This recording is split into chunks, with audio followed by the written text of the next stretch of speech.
E aí, galera, a gente vai continuar aqui as nossas aulas sobre cinemática, né? Principalmente sobre o movimento uniformemente variado. A gente vai dando continuação às nossas aulas. Na última aula a gente falou sobre a nossa velocidade média no MRU-V, no MUV, claro, que também pode ser chamado de movimento retilíneo uniformemente variado, tá bom? Mas a gente vai chamar por MUV. Aí o que a gente falou mais? A gente também falou sobre a equação de Torricelli, certo? E vamos dar continuação ao estudo dessa equação, beleza?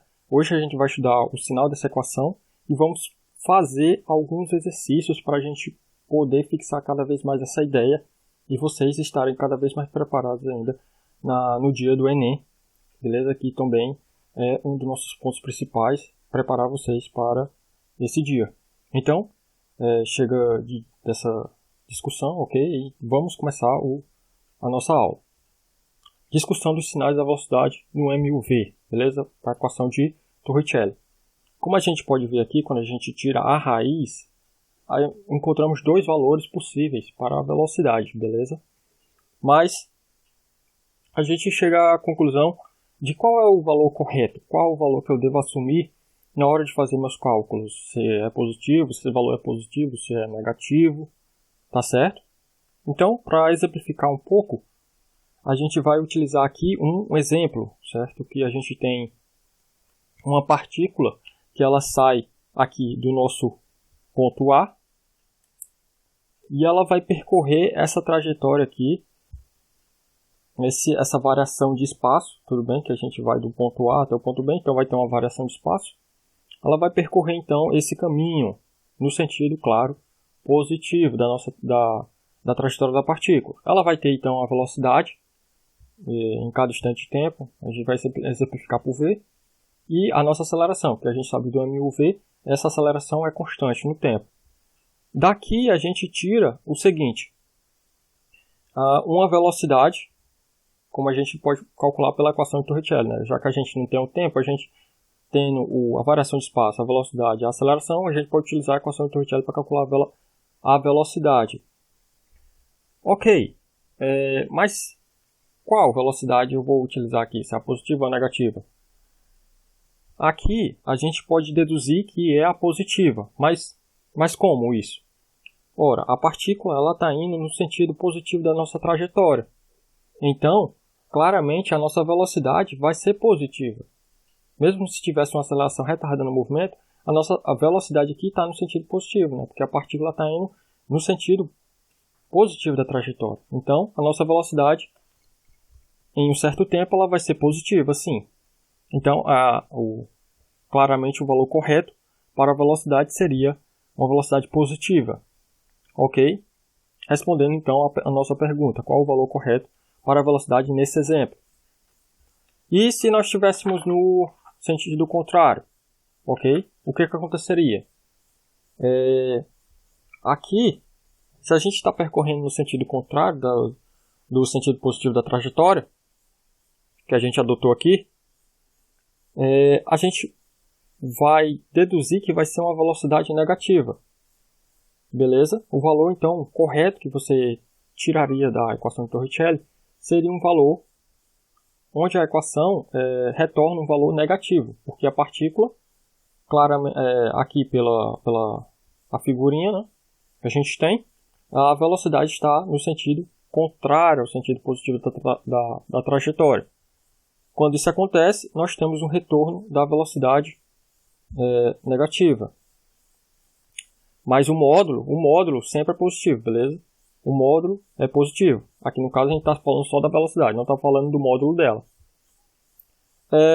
Então, para a gente exemplificar mais sobre o que a gente está estudando aqui, beleza? E fixar mais ainda essa ideia, que no caso, se chegar a cair uma questão dessa no Enem, né? Vocês estarem sabendo como ocorre. Então, para o nosso primeiro exercício aqui, ok? A gente tem um carrinho, ao passar pelo ponto A, com uma certa velocidade de 8 metros por segundo. Durante o percurso, manteve uma aceleração igual a menos 2 metros por segundo ao quadrado. Lembrando que sempre você tem que colocar a unidade E no caso aqui, apesar da gente estar falando de um carrinho, a gente sabe que está tratando de uma cinemática de ponto material, beleza? Então, o nosso carrinho ele pode ser reduzido a um ponto material. Temos aqui então o nosso percurso, né, de A para B. A distância entre esses dois pontos vai ser de 12 metros, tá certo? E temos as nossas velocidades que foram dadas. Aí fazemos a seguinte pergunta: o instante de inversão do movimento, porque a gente tem aqui com a velocidade, né, ela está no sentido contrário ao da aceleração. Então vai haver um instante que o movimento vai se inverter. Então, se a gente utilizar a nossa equação da velocidade para o MRU, o M e o V, a gente tem o seguinte, beleza? Que a gente tem a nossa velocidade inicial e a nossa aceleração. A velocidade inicial do móvel ao passar pelo ponto A, né, que a gente vai estar tomando como o marco zero, é 8 metros por segundo, certo? E a aceleração, no caso a gente se esqueceu de colocar aqui um sinalzinho negativo, mas a gente coloca agora, vai ser de menos 2 metros por segundo ao quadrado. Quando a gente faz essa substituição na nossa equação da velocidade, a gente encontra exatamente isso. E em um instante de inversão de movimento, para a gente calcular esse instante, a gente sabe que a velocidade vai ser igual a zero. Então, quando isso acontece, vai ser igual a t igual a 4 segundos. Respondido, então, a nossa pergunta. Beleza. Qual, então, a velocidade do nosso carrinho, né, que a gente pôde desprezar, né, e tornar ele um ponto material? Qual a velocidade do carrinho ao passar pelo ponto B? Beleza? Agora a gente não está mais interessado em espaço, né? Não está mais interessado no tempo. Ok? E nesse caso a gente então vai poder aplicar a equação de Torricelli, que a gente sabe o espaço, tem a aceleração e a nossa velocidade inicial. Quando a gente tem isso e a gente quer calcular então a velocidade no ponto B, exatamente no ponto B, quando fazemos as substituições da nossa velocidade, a aceleração e do espaço que a gente tem entre o ponto A e o ponto B, quando a gente faz isso, a gente então encontra uma mais ou menos raiz de 16. Isso retorna uma velocidade para nós de mais ou menos 4 metros por segundo. Ou seja, o nosso corpo ele pode ter tanto uma velocidade positiva no ponto B, como uma velocidade negativa no ponto B. Mas o que é que significa isso? Eu não estou entendendo. Beleza? Então, a gente vai discutir o sinal da velocidade no ponto B. Ok? Ora, então aqui no primeiro caso, né, da nossa velocidade positiva, se a nossa partícula ela passa pelo ponto B no exato instante que ela está no sentido positivo da nossa trajetória, a gente vai ter um retorno de velocidade positiva. Então aqui, no nosso caso, seriam nossos 4 metros por segundo, tá certo? Esse seria o valor correto, tá? Se a nossa partícula passasse no sentido positivo da nossa trajetória, nesse exato instante que a gente quisesse medir.